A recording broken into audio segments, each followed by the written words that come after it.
Welcome to Enots Engineering. I'm Alan.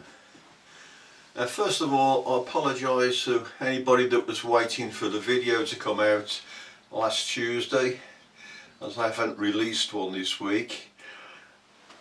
I found it's getting a bit awkward releasing a video every week.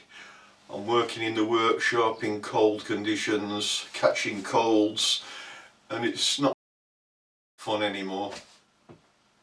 So what I've decided I'll do is I'll release a video when it's ready and not to a time limit of Tuesday morning. So if you want to see the video as soon as it comes out, press on the subscribe button, press the bell, and you'll get a text telling you that a new video has been released when it's released. As I say, I'm sorry to those people that are waiting for the videos, because I know there are some that wait for the video to come out on a Tuesday morning.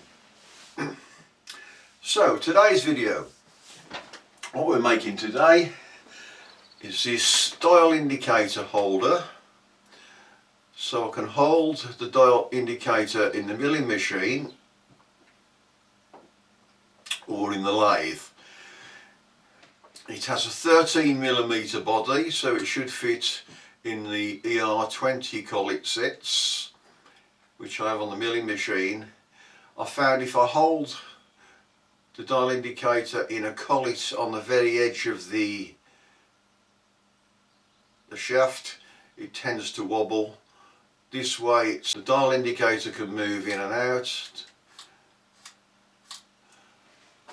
and it's secure. So this is what we're making today.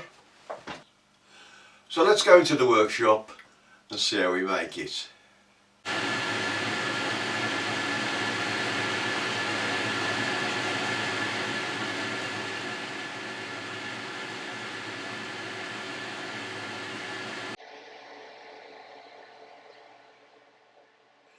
Now when I centre drilled this, I should have used the spot drill, which is that, and that's a 9mm drill. And if you notice, the two ends, the cutting edges,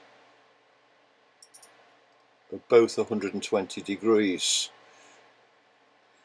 Now what you'll see when I use my centre drill, I'm trying to line a 120 degree cutting edge up with a 60 degree, and you'll see this drill start to wander from left to right as it fights the hole.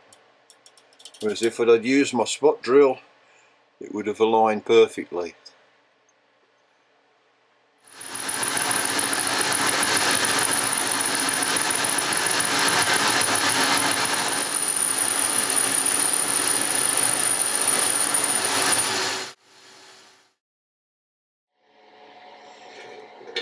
$8mm drill. Nine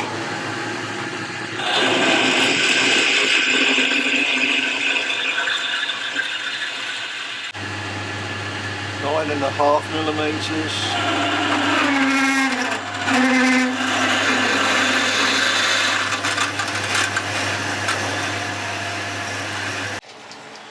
Now I want to reduce the diameter just to clear this bevel, so that this will slide, this face will go up to the end.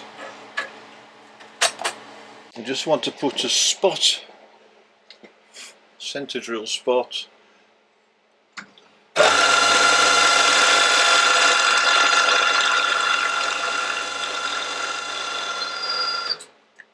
on the end, and now drill through 2mm so I can put a 3mm grub screw in.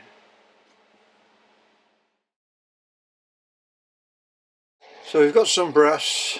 I'm turning the outside down to 10mm, then I bore and ream a 8mm hole, put the slot in it with the junior hacksaw and just cut it off to length.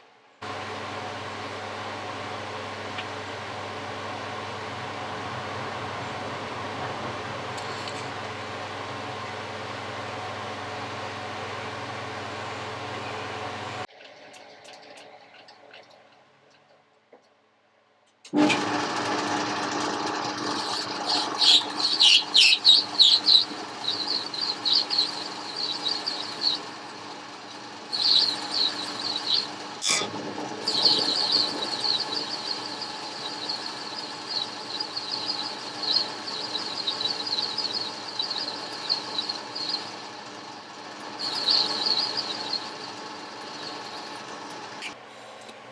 to help you hold the bush when you saw it, just hold it in the end of a clamp. It's in there. Put the little grub screw in. There's the clamp finished. This is all indicator fitted, so you could put that in your chuck if you wanted to, in the milling machine to clock the jaw up. The only thing you need to make sure is that you have some clearance where the bezel overlaps here, just so it's not locking up on the bezel. I've just taken a few thou off the corner there to reduce the diameter, so now I know it's all holding on this diameter, on the spindle diameter. That's a firm location.